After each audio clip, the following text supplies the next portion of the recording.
لاہور پاکستان کا ایسا شہر ہے جہاں قدم قدم پہ تاریخ چھپی ہوئی ہے۔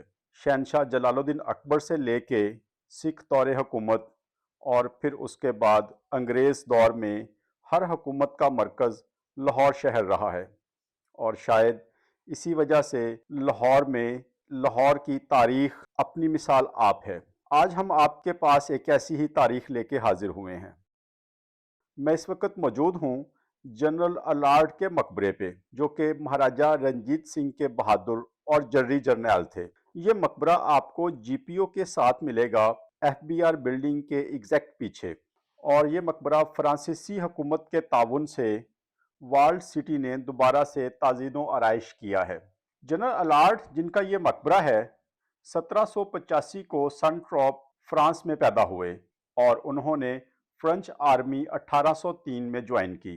1810 سے لے کر 1815 تک فرانس میں لیفٹیننٹ کے عہدے پر فائز رہے، اور نپولین کو جب فرانس میں شکست ہوئی تو جنرل الارڈ نے فرانسیسی آرمی کو چھوڑ دیا اور فوج سے تقریباً 4 ماہ کی چھٹی لے لی۔ شاید جنرل الارڈ کو اس بات کا علم ہو چکا تھا کہ نپولین کے حالات آہستہ آہستہ اب خراب ہوتے جا رہے ہیں، اور اس طرح سے لمبی چھٹی کی وجہ سے ان کو فرنچ آرمی نے 1819 میں نکال دیا۔ اس کے بعد الارڈ ایران کی طرف ہجرت کر گئے، اور ایران کے شہر تبریز میں 1821 سے لے کے 1822 تک ایران کی فوج میں شامل رہے۔ اسی دوران میں برطانیہ نے فرانس کے خلاف ایک مہم کا آغاز کیا۔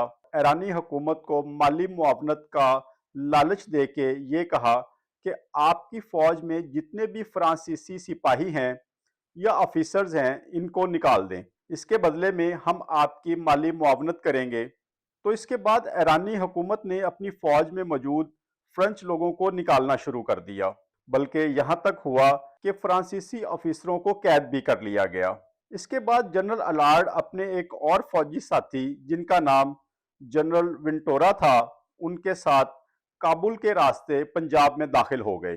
جنرل الارڈ اور ونٹورا جب پنجاب آئے تو مہاراجہ رنجیت سنگھ کو ان پر جاسوس ہونے کا شک ہوا، کیونکہ اس وقت پنجاب پہ مہاراجہ رنجیت سنگھ کی حکومت تھی۔ اس وقت برطانیہ ہندوستان پر اپنا قبضہ جما رہا تھا۔ مہاراجہ رنجیت سنگھ کو گمان ہوا کہ ہو سکتا ہے کہ یہ دونوں برطانیہ کے جاسوس ہوں۔ تقریباً 3 سے 4 ماہ جنرل الارڈ اور جنرل ونٹورا کو قید میں یا نظر بند رکھا گیا، لیکن جب دیکھا گیا کہ یہ فرانسیسی ہیں، برطانوی نہیں ہیں، ایران سے برطانیہ کی وجہ سے نکالے گئے ہیں، اور یہ برطانوی جاسوس نہیں ہیں، تو مہاراجہ رنجیت سنگھ نے ان کو اپنی فوج میں شامل کر لیا، اور اس طرح جنرل الارڈ آہستہ آہستہ ترقی کرتے ہوئے مہاراجہ رنجیت سنگھ کے قریبی اور جانثار ساتھی بن گئے۔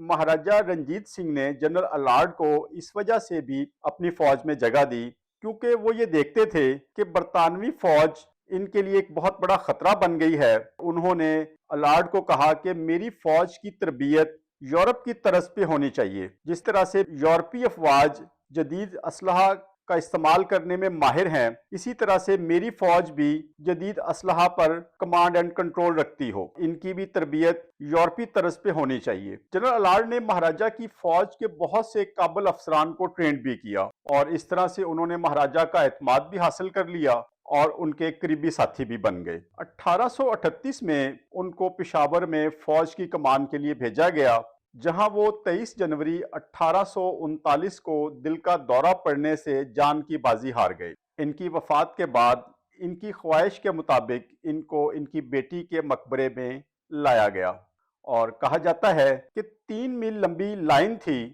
جو گارڈ آف آنر پیش کر رہی تھی جنرل الارڈ کو۔